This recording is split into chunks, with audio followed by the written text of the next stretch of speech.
Okay, today we're going to take a look at validating credit cards, and also we're going to look at the number of possible credit cards that a company can issue.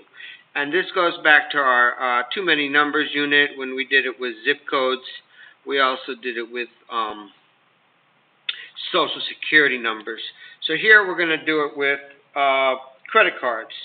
Now, first thing you want to do is put out all your possible positions of the credit card. Now, the one thing we learned in this unit that is credit card has 16 digits. So each digit, we want to choice out their possibilities. Now, 16 is a very large number, so what we're going to do is we're going to use a little scientific notation to express our answer. Otherwise, this number is just going to be too big to handle. So lay out your 16 digits, okay? And I put them in groups of 4 to kind of help us stay organized. And let's take a look at the first 2 digits. Now, I just made these numbers up. I know that Visa cards do start in a 4, but I'm not quite sure what the options are. But let's just say it's either a 4-6, a 4-7, or 4-8. That basically just gives the 4, your options are only 1.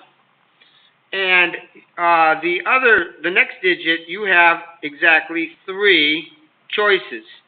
So that's going to be a 3. Now, the remaining digits are all 10. And I'm not going to write all these. You could, but it really gets old.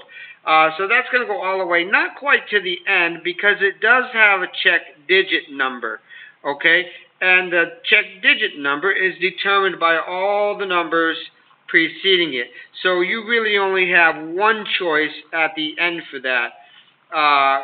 So you couldn't be just any number here. There's a special number determining on how all the other numbers added up. So that's only one choice. So how many have a power of 10? So we got 1 times 3 times 1. So it's just 3 times 10 to how many digits? Well, it was 16. We used up 3 digits. Okay, so that leaves 13 digits that have 10 choices. So we're going to put that to the power of 13. So 3 times 10 to the 13 cards be issued.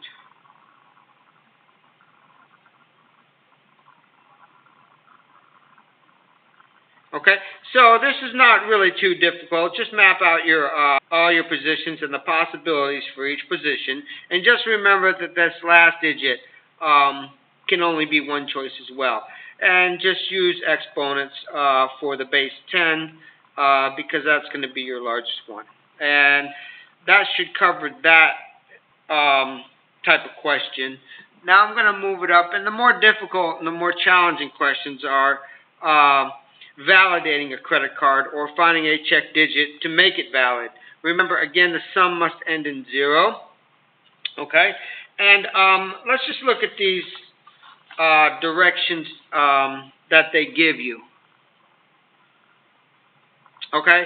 You got to add the digits in odd number positions and double this total. Then add the number of odd position digits that are more than 4 to the total. That means you actually have to count that. I'll show you an example of that.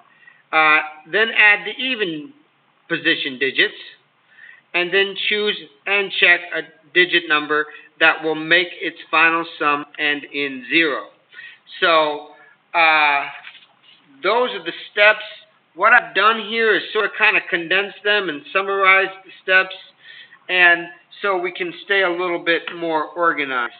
So the first step is to add the odd position digits. So I'm going to underline all the odd position digits. Would be the first, the third, the fifth, and so on.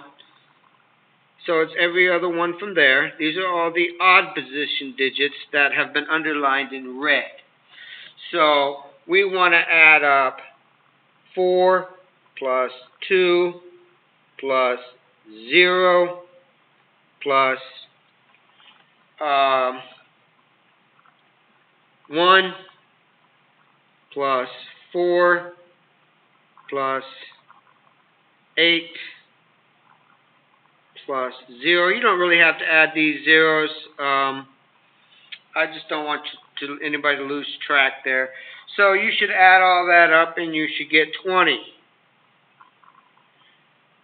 And then it says times 2. So you want to double that.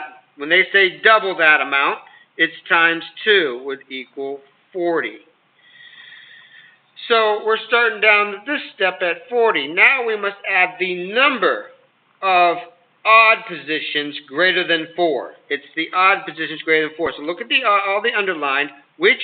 How many are greater than 4? Well, that one's not greater than 4. It's equal to. Not 2, not 0, not 4. 8. That's 1. So I'm going to put a little arrow so we can, or a count. Just put a little count of the number greater than 4. It looks like there's only 1. So here we're just going to add 1. Because there's only one odd position value that is greater than 4. So you have 41 here.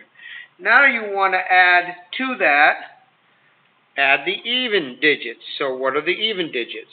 They are 1 plus 8 plus 0 plus 2 plus 3 plus 9 plus 1.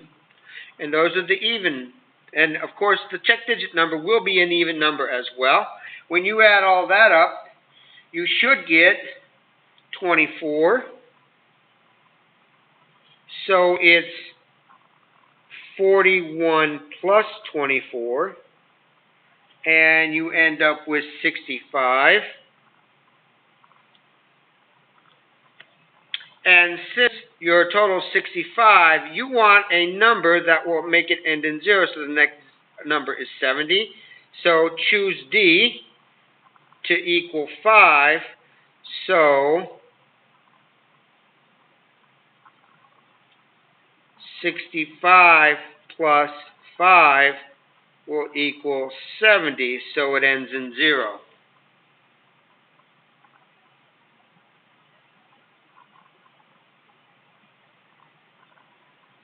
And there you have it.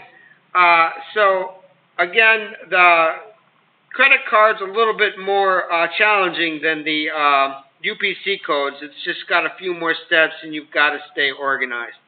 So hopefully that method helps you.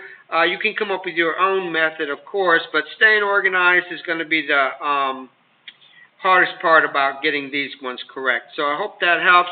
And if you have any questions, feel free to mention them in the comments below. Thanks for watching.